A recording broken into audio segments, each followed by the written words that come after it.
Четенето на Светото Евангелие, Господа Бога моли. Господи помилуй.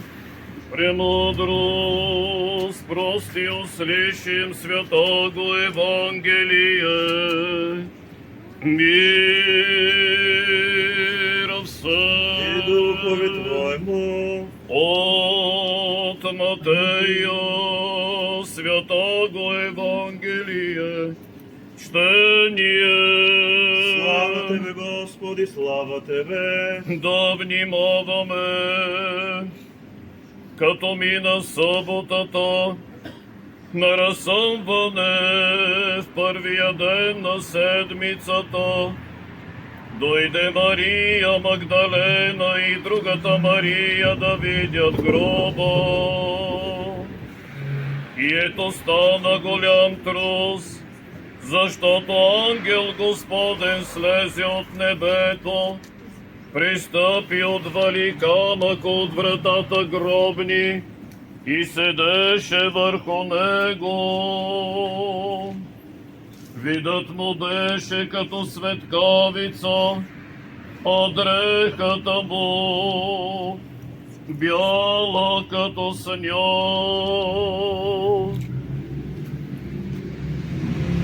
Жените и пазачите оплашени,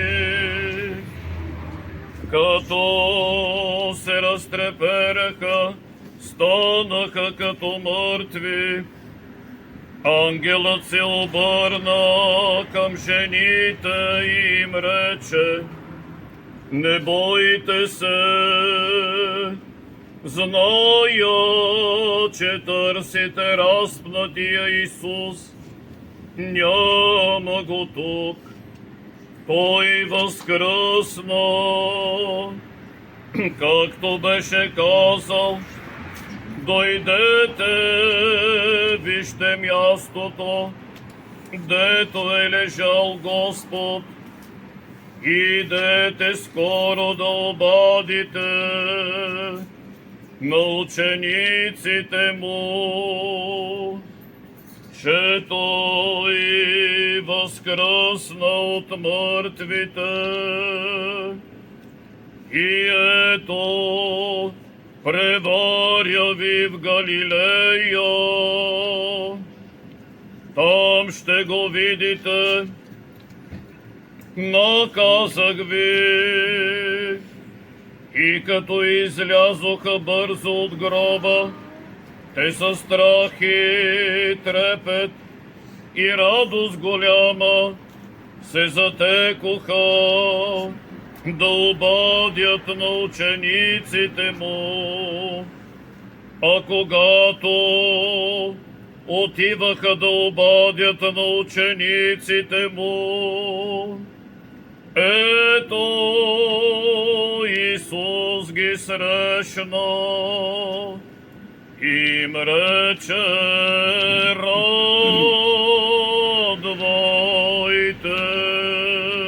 се.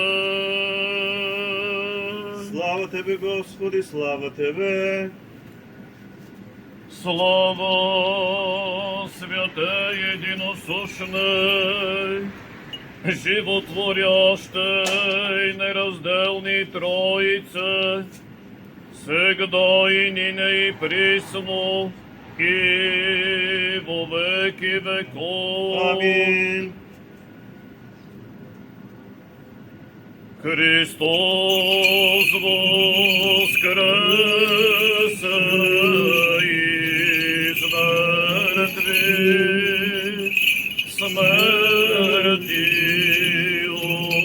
смерть побрал. Иисус во гробе живот даровал. Христос воскресе из мертвых, смертью смерть поправ. Исус во гробе живот даровал. Христос воскресе из мертвых, смертью смерть поправ. Исус во гробе живот даровал. Да воскреснет Бог и да разточат съобрази Его и да бежат от лица Его ненавидящи Его. Христос воскресе из мертвых, смертью смерть поправ. Исуши в гробе живот даровал. Сей ден Гоже сотвори Господ, возрадуемся и возвеселимся Бог. Христос воскресе из мертвых, смертью смерть поправ, Исуши во гробе живот даровал. Слава Отцу и Сыну и Святому Духу.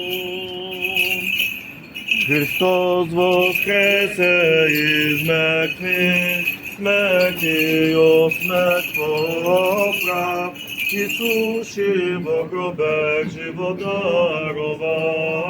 И ныне и присно и во веки веков. Аминь. Христос воскресе из мертвых, смертью смерть поправ, Исуши во гробе живот даровал. Христос воскресе из мертвых, смертью смерть поправ, Исуши во гробе живот даровал. Христос воскресе из мертвых, смертью смерть поправ, Исуши во гробе живот даровал. Христос воскресе! Христос воскресе! Христос воскресе! Христос воскресе из мертвых, смертью смерть поправ, Исуши во гробе живот даровал.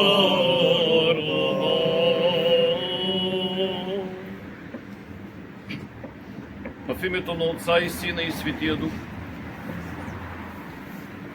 Току-що чухме онези думи, които Евангелието преповтаря в тези 2026 години историчност.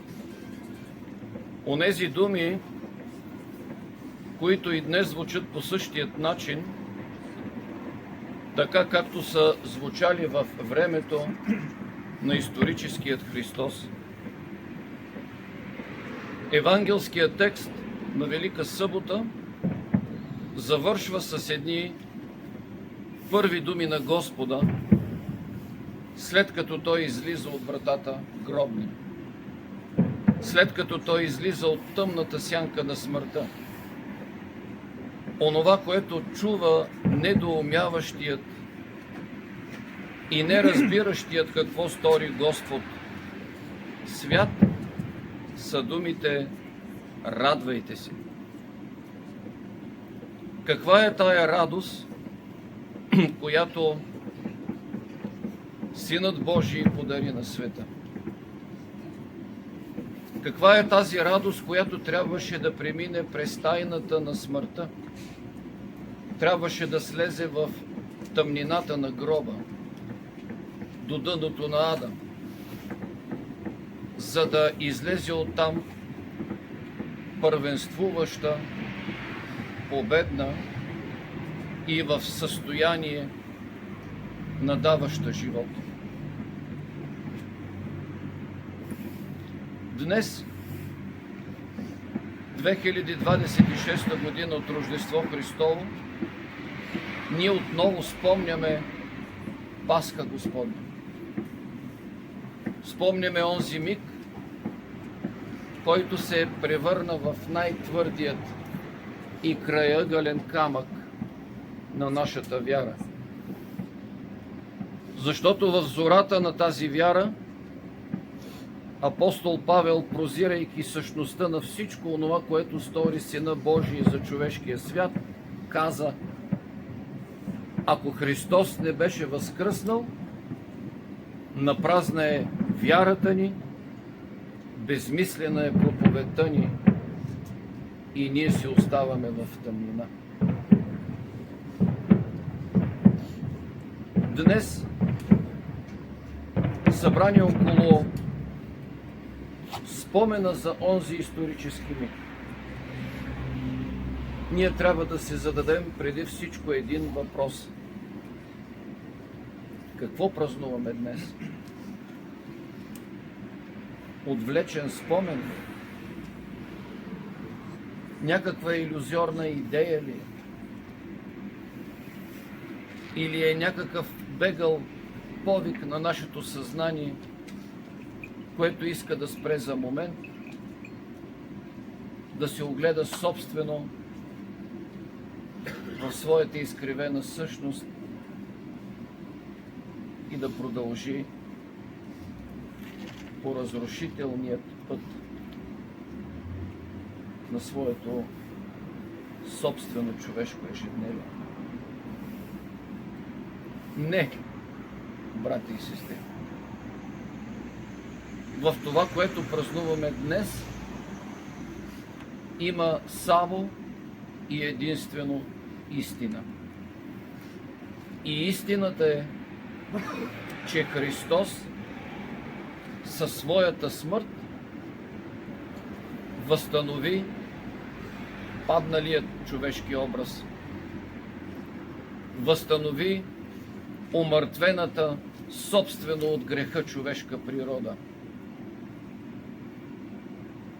Даде възможност на безсмъртната човешка душа да не стои в тъмнината на очакването, в тъмнината на незнанието, в тъмнината на отчаянието от това, че смъртта е близо, а ни даде възможност да почувстваме оная благодат на загубеният рай, която Адам собствено в зората на човешката история чувстваше. Първите думи на престоялият в ада Господ: излизаш в пълнотата на божественото откровение в света, чрез Духа Свети, който действа чрез Него, ни дари една фраза: радвайте се. Радвайте се за това, че имате възможност, продължавам аз. Радвайте се за това, че тази възможност е дадена всеки му, независимо какъв е неговият пол, независимо какъв е историческият отсек от време, в който той се ражда, независимо какви са неговите възприятия, дори независимо от това как живее през целия си живот. Защото само преди няколко часа във вчерашния ден си спомнихме до кръста на Господа за един човек, покрил цялата своя същност с срама на престъплението. Един такъв човек, презрян от всички, отронил една само единствена фраза: Господи, спомни си за мене, когато дойде царството Ти. Направи този човек за миг да бъде оправдан и да получи същия този рай, за когото други се готвят дълго, дори през целия си живот. В тази фраза радвайте се е заключен целият смисъл на нашата вяра. Целият смисъл на онова, което ние собствено се опитваме да постигнем със своите слаби човешки сили, със своето ерозирало човешко съзнание, ако поискаме. Защото Христос влиза в живота ни само ако ние доброволно отворим вратата на нашата същност и му дадем възможност Той да обитава в нашия живот. Приемайки Христос, осветлени от Неговата благодат, няма как да не усетим тая вътрешна, интимна, дълбока радост, която кара съзнанието и душата да пеят в ритъм, да пеят в такт, да живеят в такт, да творят в такт. Радвайте се е фраза, която преминава като светъл лъч по тъмнината на цялата земя. Това е фраза, която носи със себе си мир. Това е фраза, която трябва да заключи един път завинаги нашата собствено ерозирала човешка същност, облякана с дрехата на страха. Радвайте се е мост, който ни превежда от битийния във вечния живот. Защото независимо какви са времената, обстоятелствата, културните натрупвания, социалните тревоги, които касаят човека, ние трябва да помним и да предаваме онова, което преди 2026 години се случи в една такава нощ. Далече от тук, на едно място, което Бог беше специално избрал. Иерусалим и тогава, и днес не е място на мир.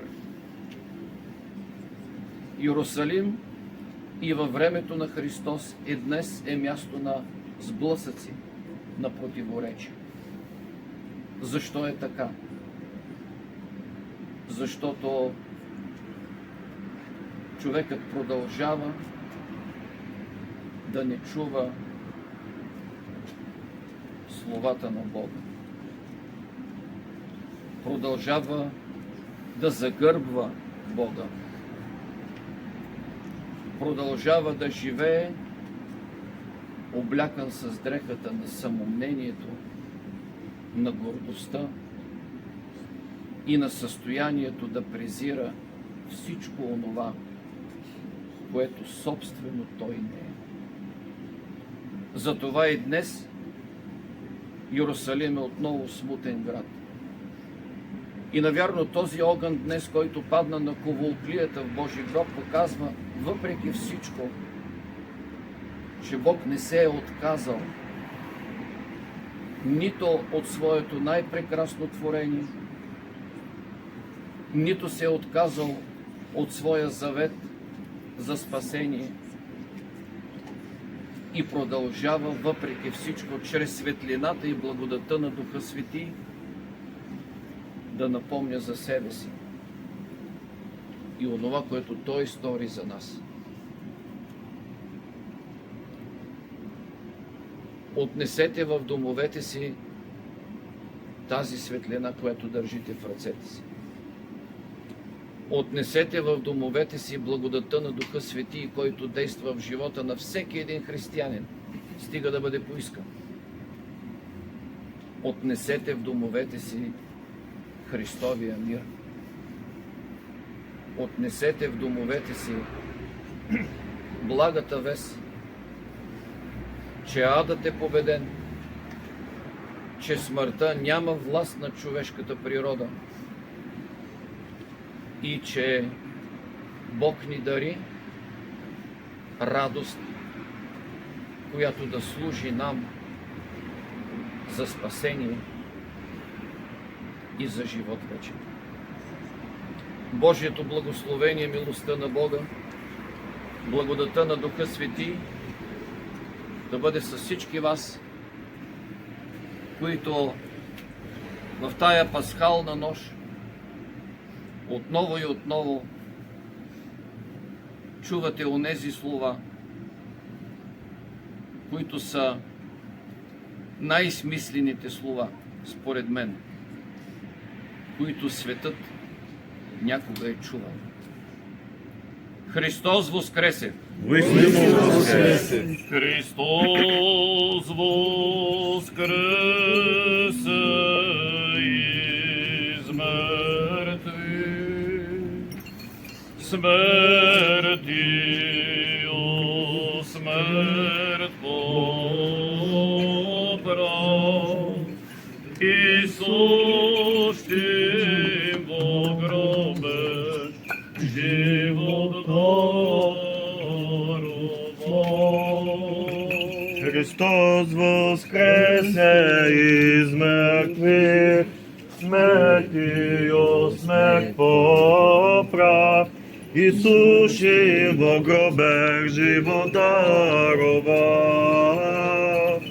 Христос воскресе из мертвых, смертью смерть поправ, Иисусе во гробе живот даровал. Христос воскресе из мертвых, смертью смерть поправ, Иисусе во гробе живот даровал. Христос воскресе! Из мертвых, смертью смерть поправ, Иисусе во гробе живот даровал.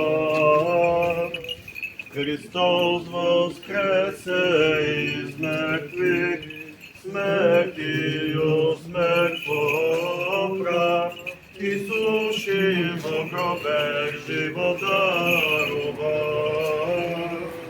Христос воскресе! Христос воскресе из мертвых, смертью смерть поправ, Иисусе во гробе живот даровал. Христос воскресе! Воистину воскресе! Христос воскресе из мертвых, смертью смерть поправ, Иисусе во гробе, смертью смерть поправ, Иисусе во гробе живот даровал. Христос воскресе! Христос воскресе из мертвых, смертью смерть поправ, Иисусе во гробе живот даровал. Христос воскресе!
всегда и Святио смерть добра, и сущий во гробе живот даровал.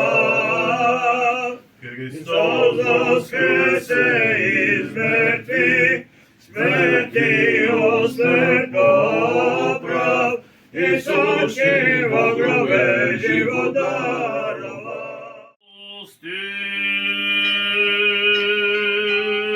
Придите, поклонимся и припадем ко Христу, спаси Сыне Божий, воскреси из мертвых поющие. Благочестивият и православен наш народ, правителството и клит, Христолюбивото наше воинство, да помине Господ Бог своето царство, сега и всякога и во веки веков. Святейшите православни иерарси и блаженнейшият и високо преосвещен месемврийски митрополит и свещенно архимандрит на Кирило-Методиевската лавра господин Сергий, да помене Господ Бог своето царство, сега и всякога и през вековете. Блаженно починалите православни патриарси, митрополити, архиепископи, епископи, свещеници, дякони, монаси и монахини, вярно преподавали словото на истината и пострадали за вярата, даже с цената на своя живот. Да помене Господ Бог своето царство, сега и всякога и през вековете. Блаженно починалите православни български царе и царици, да помене Господ Бог своето царство, сега и всякога и през вековете. Блаженно починалите православни български войни опълченци и блаженно починалите православни руски, украински, румънски, финландски, сръбски, черногорски и всякакви войни паднали по бойните поля, за вярата и освобождението на нашето Отечество, да помене Господ Бог своето царство, сега и всякога и през вековете. Дарителите, благоукрасителите, приложниците, пеещите, трудещите се, молещите се в този свети храм, да помене Господ Бог своето царство, сега и всякога и през вековете. Вас и всички благочестиви православни християни, да помене Господ Бог своето царство, сега и всякога. Христос воскресе из мертвых, смертью смерть поправ, и сущий во гробе живота. Воистина воскресе! Христос воскресе из мертвых и смертью смерть поправ, и сущим во гробе живот дарувал. Той е най-велик празник и ви желая на всички онова, което в днешната сутрешна литургия пожелах на всеки един от вас, завършил поста. Нека възкръсналият Христос да благослови съзнанията ви, сърцата ви и безсмъртните ви души, за да се превърнете в истински Негови следовници, за да знаете, че нищо от онова, което света познава като стрели на лукавия, дори и да бъде насочено към вас, няма да ви постигне. И честито отговяване на всички онези, които са преминали дългото време на Светата Четиридесятница. Христос воскресе! Воистина воскресе! Тридневному воскресению того поеми славим. Амин. Амин. Христос воскресе! воскресе! Христос воскресе из мертвых, смерть